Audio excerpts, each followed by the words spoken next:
Don't be afraid to try something new, because I went from a very predictable, secure career to something a bit more unpredictable.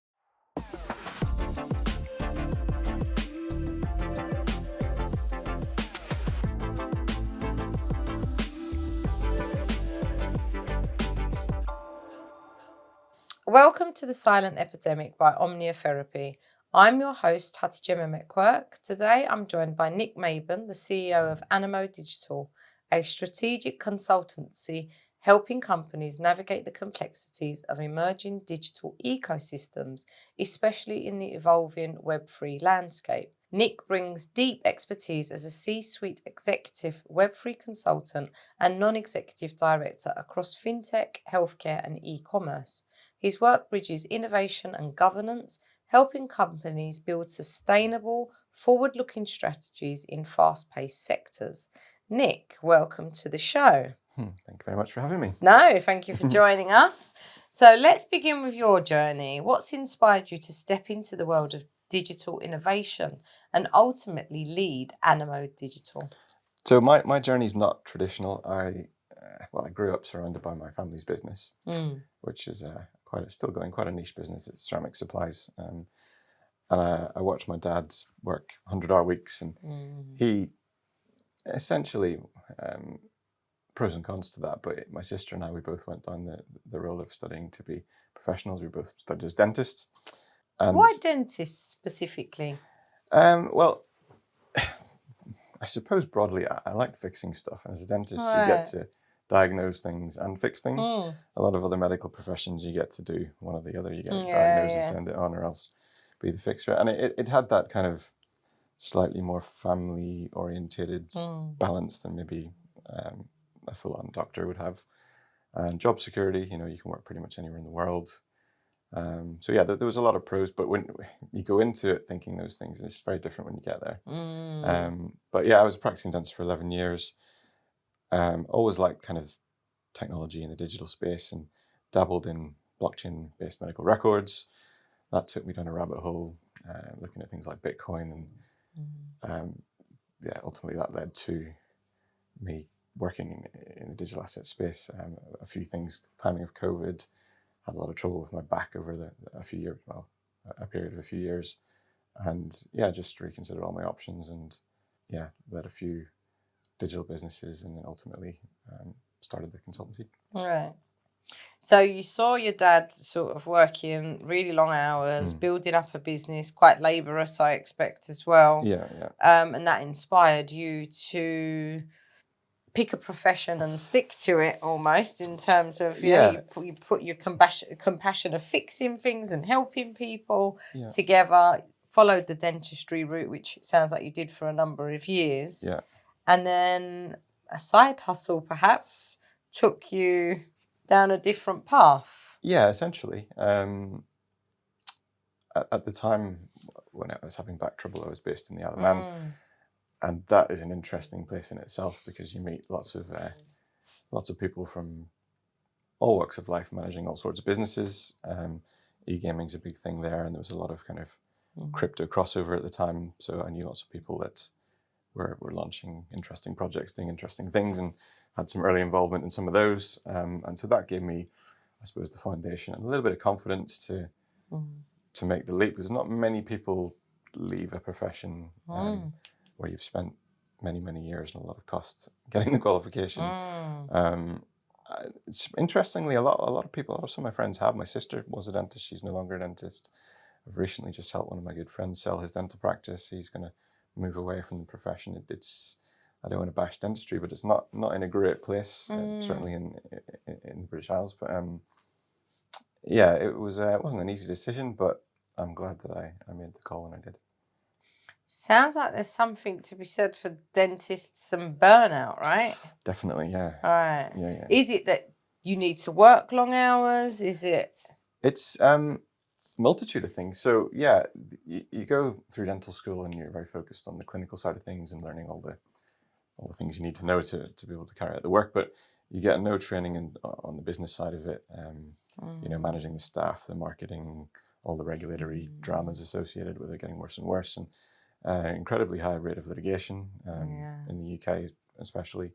And it doesn't sound logical, but it's quite a lonely thing, because although you're seeing lots of people all day, every day, you've got a lot of important decisions to make on your own. And the thing that I found most kind of mentally taxing was you end up feeling a little bit like a counsellor sometimes. You see a lot of elderly people, and you might be the only person they get to talk to that day. And a lot of them have interesting medical histories, and you've got to try and do the job and relate to them and listen. And that can be quite tricky too. But as I say, for me, I was having a lot of back trouble too, because it's not great for your posture, health in general. But yeah, back wasn't good, so that was a big driving force in trying to figure out. It's interesting that you sort of lay it out that way, because I would never ever have equated those issues with being a dentist as such. You just think, well, they're in their dentist chair and they fix people's teeth. But you're absolutely right.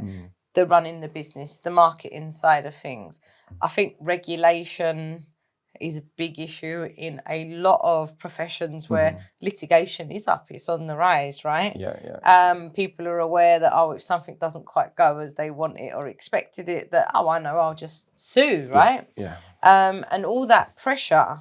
But you sort of mentioned it feeling quite lonely, because obviously when your clients are coming in, you're being pleasant, you're listening to them, you want to understand where they're coming from or what's happening in their little world.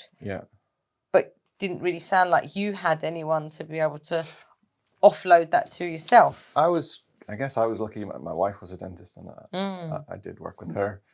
She's also stopped being a dentist now, so it's another one to add to this. But that was good, because she understood on a daily basis what you're going through, and sometimes you just get home and need half an hour to defragment your brain. But yeah, there's when I first qualified, what was that, 2009? Medical notes and all the litigation side, it was still there, but it wasn't that arduous to do that. But towards the end of my practicing career, you'd spend a lot of time just covering your back,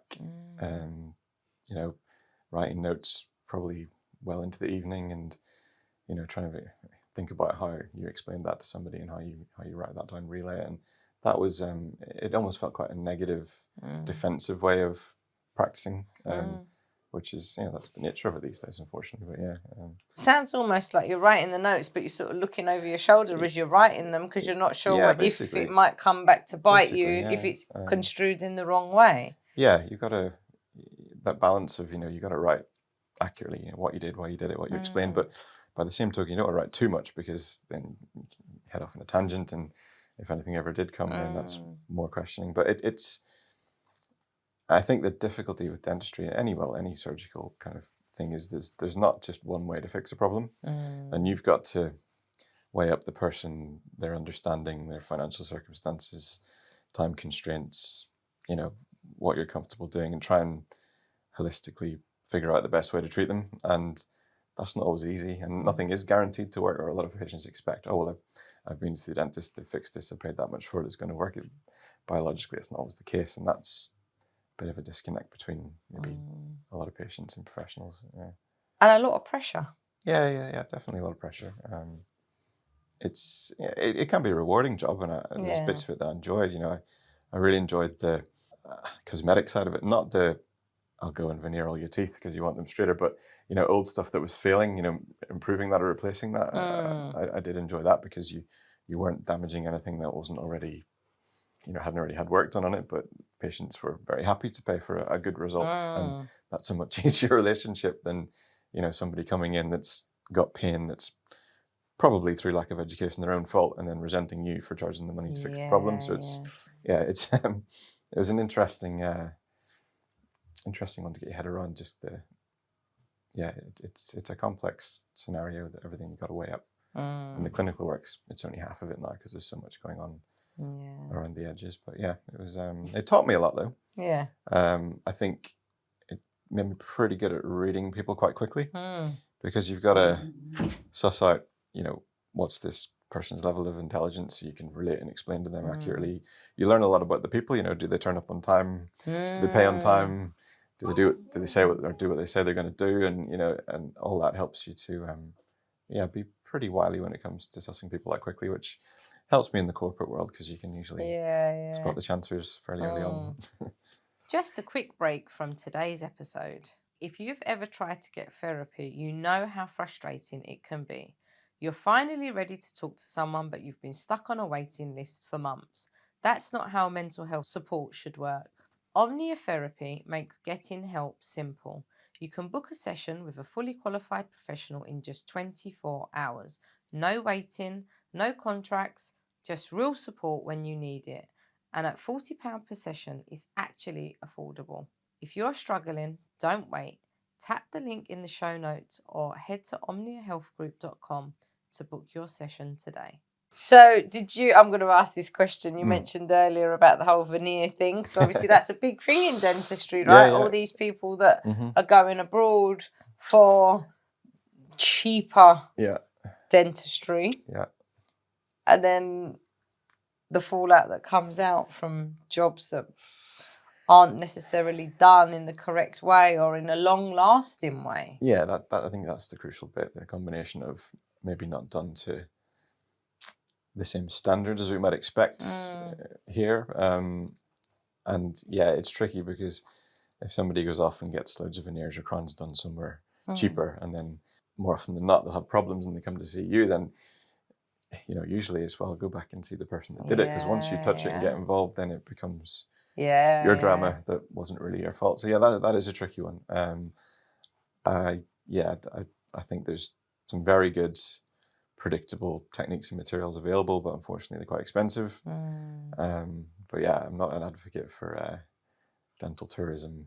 Because it can be a lot cheaper and you can get a good initial result, but it's how long it lasts, and if pay for it twice or three times, then that's but also it's not necessarily the answer to it all, is it? Like some people are getting rid of perfectly good teeth for this Hollywood smile as such, without thinking actually you're only born with one set of teeth. If you get rid of them to sort of plug something in, no, exactly, it's not ideal. And alternatives at orthodontics these days are braces and moving teeth around. And the best way to go is probably straighten everything up properly and then do a few cosmetic tweaks rather than cut everything into alignment, which is very aggressive and not a sensible idea in my opinion.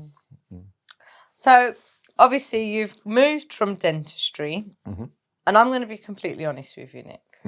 I haven't got a clue what you do.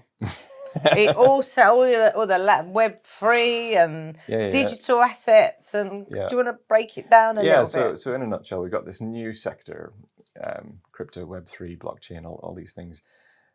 And it's globally, like you're speaking a different language. Globally, regulation always catches up technology. So people have these new ideas, and it takes a while for sensible ideas to come to the fore. So at the minute, we've got kind of global disjunct between all the different regulators and regulations. And what we do is basically decide or help people. What are you trying to do? Where's the best place to start doing that? A sensible place to start doing that with the right licenses to protect consumers and protect the business. Right. So it's in all these new kind of emerging sectors, it's deciding where's a good place to run that business basically, and with the right licenses. And there's a lot of uncertainty, especially in places like America at the minute, where you had a very anti-crypto stance, and then President Trump arrives and gone the opposite. It all goes crazy, and innovation comes back, and then with that comes a bit more risk. But it's essentially helping these new businesses decide where's a good place to set up and how do you stay on the right side of the law. So you help these new projects, these new ideas come to life. Basically. Safely, ethically, in line with the law, putting in the appropriate licenses for people. Yeah, exactly. That's got to be a lot of pressure, right? It is, but we got some good people. And if you surround yourself with experts, it takes pressure off a little bit. And good resources in the group and some good advisors. So you can usually figure out most problems. And I think people also appreciate that because this is quite a new industry and new technologies, and there is regulatory uncertainty. Nobody expects a clear cut. This is the way you do it. There's considerations, pros and cons. weigh up the risks and try and make the best decision based on what you know. And it will evolve, and that's one of the things we always say. This for now, this is probably the best way to do it, but we'll have to keep our eyes open and see what changes globally, because it's pretty fast paced. It's pretty much in line with what you said you like to do, which was where you went into the dentistry. It sounds like you sort of fix it, put it all, to build it up. And then if you realise a part isn't working, you take that out and you put a different bit in, and you're sort of constantly tweaking it to fit and suit. I think so, yeah. I just like understanding things, learning things, and being able to apply it and, help industry or a commercial entity thrive is good, because you're applying something that's interesting in a relevant way. And, it's still pretty specialist at this stage. And that's good, because if you can stay ahead of the curve, then, there's good business to be had. But it's complicated, and that's probably quite good, because it's a high barrier to entry in the advisory side of things. So, yeah. Just a quick break from today's episode. Have you ever felt like the kind of support you need just doesn't exist? Maybe you need help outside of normal hours. Maybe you don't even know where to start. That's why Omnia Neurodiscovery exists. We offer specialised, flexible mental health support, including intensive evening and weekend packages for people who need something different. If that sounds like what you've been looking for, don't wait. Tap the link in the show notes or visit omniahealthgroup.com to find out how we can help.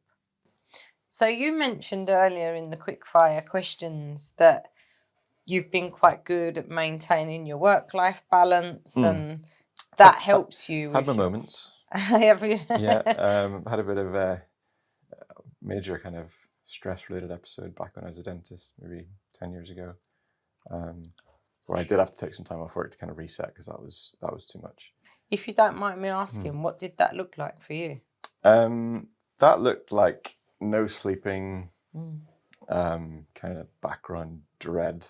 And it was a weird position I was in, because I wasn't the owner of the business, but I was being asked to, or suggested that I do stuff kind of substandard, and that didn't sit with me, because the buck stops with you. So that was the pressure. And ultimately, I walked away from it, and I had to take a bit of time off and kind of get myself back on the right track, because it did affect me. And that was probably one of the reasons why I found it a bit easier to leave dentistry too, because I had been through that negative experience.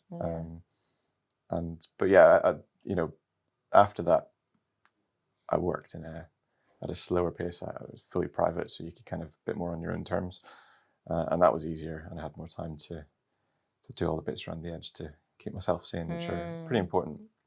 And if you don't mind me asking, at that time when you did, that lack of sleep, that feeling of dread, quite a heavy feeling to go through, and you say you took the time off, what was the push, do you think, that made you stand up and realise, I can't do this anymore and I need to take that time off? I guess I realised I couldn't perform at a level I'd want my dentist to be at, in terms of, being engaged and, too tired, not functioning properly. So I thought, it's not a good idea treating patients when you're not at your best. That was the thing when I treated people. I always used to kind of to try and make the right decision. If you're my sister, my mum, my dad, my grandma, what would I do? Yeah. Because textbook and that question are very different, and you usually make the right decision knowing all the other external factors. If you pretend somebody's a family member, what would you do in that instance? And that's a good way, I think, to try and cover you back. But that was me. So I said, well, if I was the patient, would I want me treating me, knowing where my head's at? And the answer was no. So I thought, probably not a sensible idea to continue. But that just highlights some of the pressures, and not just dentistry, but anything in healthcare, especially in the UK at the minute. It's tricky. And the system is maybe a little bit broken, and everybody's just trying their best in a slightly broken, underfunded system, which is not ideal. But I was lucky enough and probably brave enough to go in a different direction. And a very different direction it was. It was. But I'd always, I'd been, I suppose, dabbling in certainly the digital asset space and the technology. My dad's a wily investor, and we've always kept abreast of all the kind of tech stocks and things like that. And so, it was an interesting few conversations when I was thinking about moving away from the profession that you've spent a lot of time training to to get into. And then, you know, at the time I was running a reasonably successful business too, and a lot of people think, what are you doing? Are you mad? Yeah. But as I say, now I'm pretty lucky. The flexibility that I have is second to none. You know, being able to work from essentially anywhere. You know, dentistry, you know, you have to be behind that chair to be generating sort of revenue. And all the extra stuff you do around the edges, which is getting more and more arduous, that's not revenue generating. So costs have to go up. Patients don't like that. You know, all these things to consider. But, you know, now I can go and see all the kids stuff at school and pick them up on a Friday, all those things you couldn't do when you're stuck to the chair. So that's good for mental health and sort of the whole family side of things. So yeah, it's turned out all right. It sounds like being present with your family and, as you say, doing them things like picking up the kids on a Friday afternoon, etc. Yeah. Really helped to ground you. Yeah, I'd agree, definitely. And just appreciating it being, a lot of people don't have that as an option. So yeah, making sure that you don't take that for granted, because it's only a little thing, but, you know, pick the kids up on a Friday, take them to a swimming lesson, go get a pizza. Yeah. That's just our thing, and it's kind of a good end to the week for me. And yeah, it helps, definitely. But no, I think since I had my kind of stressful episode, shall we say, I've tried to be a lot better at, you know, spending a bit more time in the fresh air and looking after myself and having time to think about everything and, you know, balance the family side of things. And that's so it sounds like the stressful episode you've had has given you the tools that you need to sort of be more reflective. Yeah. So that you don't get back to that state. Yeah. And you use things like, as you said, like spending time with the kids, taking the time to think about what it is that you're doing and how you're going to do it. So, you know, to strike a balance of, is this going to have too much of an impact on me? Yeah, no, I think that's right. And since the dentistry kind of stresses, I've probably been through more stressful scenarios. There was a business I was involved in. It was a startup, and it was a regulated business, and we had some unforeseen funding dramas, shall we say, where we were promised funding and didn't materialize, and we were trying to kind of mitigate everything and sell bits of the business, and that was incredibly stressful, way more than what I went through there. But I kind of knew how to manage the stress better so that I didn't disappear off down that path where you become kind of compromised. So definitely learned from the first drama, shall we say. But yeah, it's just try not to lose perspective, and having enough time for yourself is probably the two most important things that I try and ingrain in myself. But yeah, it's one of those, you need to kind of go through the experience to understand how to manage it best, because people can tell you do this, do that, blah, blah, blah. But unless you've actually been forced to apply it, then you're probably not as good at doing it and looking after it as you would be.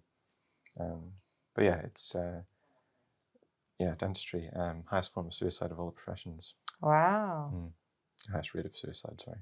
It's but I can see why. It's a lot of pressure, a lot of litigation, lonely, ambiguous. It's a weird, it's that healthcare scenario where it's business meets healthcare, because you're charging people sometimes lots of money for a service, and they're kind of seeing it, well, this is healthcare, should it be funded? I don't know. But yeah, don't get me wrong, there's a lot of lovely patients, and a lot of it is run of the mill and quite good, but there's always like one or two dramas a day that would always kind of stick with you. You would take them home, and that's quite draining. Whereas these days, there's bigger numbers and stressful things happening, but it's not lonely, because you've got people supporting you in a team, and other people of the same level or even more experienced that you can draw on. So that's less stressful, even though more value and bigger, kind of more global things. So yeah, it's bizarre. But so it sounds like the stakes are high in what you're dealing with now. In some cases, like in some ways higher than what the dentistry was. Yeah, and certainly in monetary value. Yeah. But in terms of how you feel or your viewpoint around it, you've got a good team around you. Yeah, support network. Yeah, you've got that connection. Yeah. and having that connection. Mm-hmm. Almost, it's like, standing together, arm in arm, helps you feel more able to face it. Yeah, the problem's not just, the book doesn't stop with you, it's everybody's trying to figure it out. Whereas in the dental practice, certainly small practices, you're juggling a lot of things, as well as the trying to maintain that level-headed, cheery, people managing persona, which is hard because some days stuff's not always going that well, or you might be feeling the pressure and all the kind of businessy things behind the scenes. I think that's quite a hard thing to do, is be happy when you're stressed. And especially when you can't hide, can you? Yeah. Because it's one patient after the next. You might have one that was really tricky that have really pushed your buttons, and then a couple of minutes later you've got another one that's walked through the door, and you've got to put on that. You can't take what happened in the last one with the new one, etc., etc. So it sounds like a lot of balls that are being juggled there in terms of the paperwork, the business side. Yeah, it's certainly difficult, and it's a toolkit that you're not provided with at uni when you're studying on the business side. It's all very much clinical, and that's important too. I think the thing that frustrates me a little bit is, certainly when I did dentistry, and especially now, it's 3 A's, or even now like an A star and 2 A's to get into the course, which is fine. There's a lot to absorb, and you need to be reasonably intelligent and kind of science-based, but that's a third of it. I'd say practical skills arguably as important, and interpersonal skills too.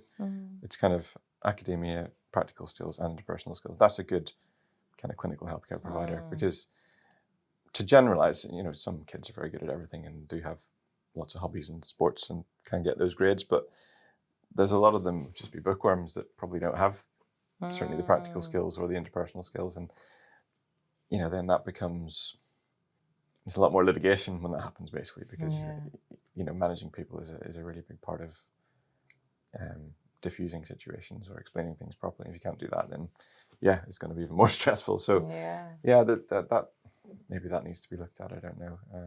Just a quick break from today's episode. Let's talk about something that doesn't get enough attention: mental health at work.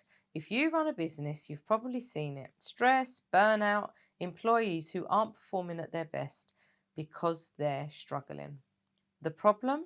Most companies don't know how to address mental health in a way that actually helps their team. That's where Omnia Corporate Training comes in. We provide CPD certified mental health training that's practical, flexible, and designed to fit into any workplace. If you want to invest in your team's well-being, and let's be real, happy employees perform better, tap the link in the show notes or visit omniahealthgroup.com to learn more.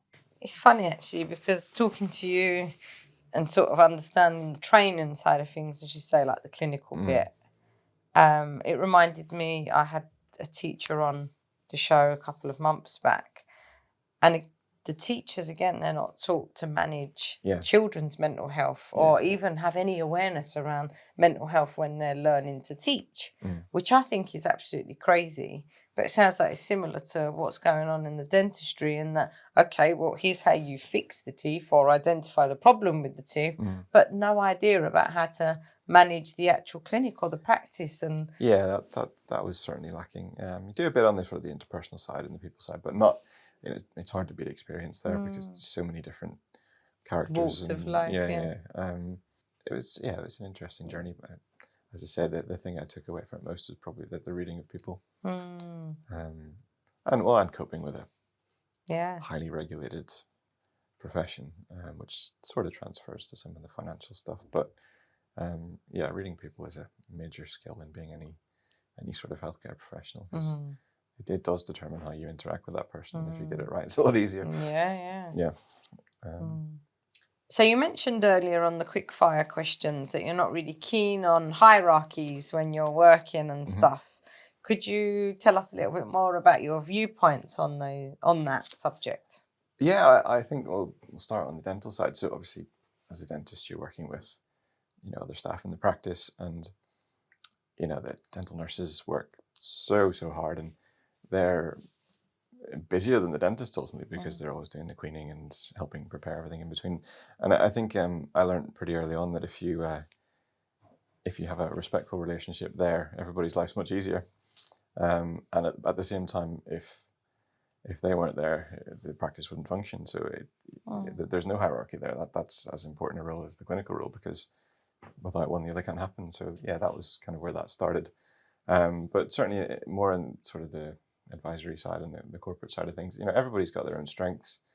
Some people have more experience or more specific kind of niches where they might know a bit more, but a team functions better if everybody's involved and appreciated, and delegating tasks, even if they seem a bit more menial, it just that's, everybody's got to feel involved, and if everybody's pulling towards the same goal, I think everything works a lot better. Whether that was in healthcare businesses or even seeing my family's business, family run, my dad's management style is very much let everybody get on with it and get involved when you have to, and that works. So it's probably a bit of it kind of shone through from that too. So yeah, I think I'm not big on sitting at the top and barking orders at everyone, because that's especially in the modern way of working, I don't think that works. Well, if you've got to roll your sleeves up and get on with the job, exactly. but if it's got to be done, it's got to be done, right? Yeah. I think it's important to understand how a business works at every level, especially if you're running it. You need to know what everybody's doing and how they're doing it, and if you do that in such a way where you're involved and not ordering or delegating as such, then everybody's happier. And just how you speak to people as well. Because that must have an impact on people, or like people's mental health as well, because if you're spoken to in a not very nice manner, that's going to have an impact. But if you're valued and appreciated, and you feel part of the greater cause, the aim of what the business is trying to achieve, then it will make a massive difference. Yeah, definitely. I think as well, if you include people in the decision making, ultimately, if you're running the company, you're gonna have the final say. But if you have input from everybody, because they might pick up on something that you haven't seen, or if they've dealt with a client more than you have, that there's valuable input to be extracted there. If you were just telling them what to do, right or say, then you wouldn't learn that piece of information, which could change your opinion of how it's managed too. So I think equality and it means equilibrium as well, doesn't it? Stable, less staff turnover, and more predictable business. And I think that's good. So Nick, thank you for sharing your insights and experience with us. It's been a powerful conversation, exploring how strategy, innovation and well-being intersect, especially in fast-paced industries that you've worked on. Before we close, is there one final piece of advice you'd like to offer our listeners, especially those building the future while trying to stay grounded in the present? I guess for me, don't be afraid to try something new, because I went from a very predictable, secure career to something a bit more unpredictable. But for me, it's been better for my mental health and flexibility, and I'm glad I made the jump, I suppose. But don't be afraid to try something new. To our audience, thank you for tuning into the Silent Epidemic. If Nick's story resonated with you, please like, share and subscribe. We'll be back soon with more conversations at the intersection of mental health, leadership and meaningful innovation.